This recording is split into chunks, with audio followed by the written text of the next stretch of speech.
It was a close call. That is the main headline from the minutes of the Fed's last policy meeting.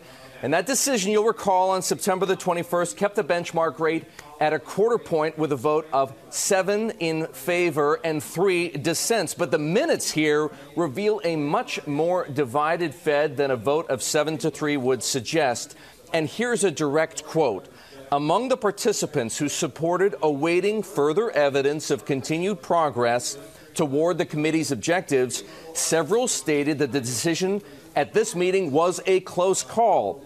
And here's more. Several voting members said it would be appropriate to raise rates, quote unquote, relatively soon. So what's all the fuss about? The fuss is about labor market slack.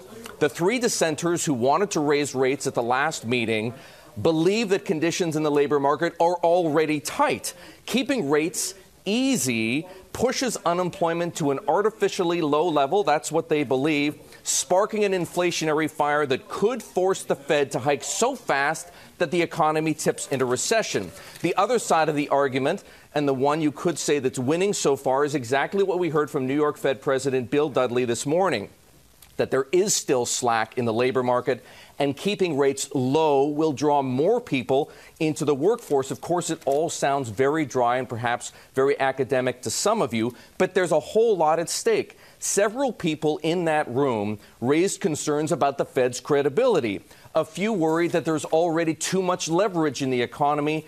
And one made the argument that we've been hearing from Larry Fink, from Bill Gross, and others, namely that low rates are crushing pension funds and paradoxically causing some investors to save more when the Fed wants them to be spending.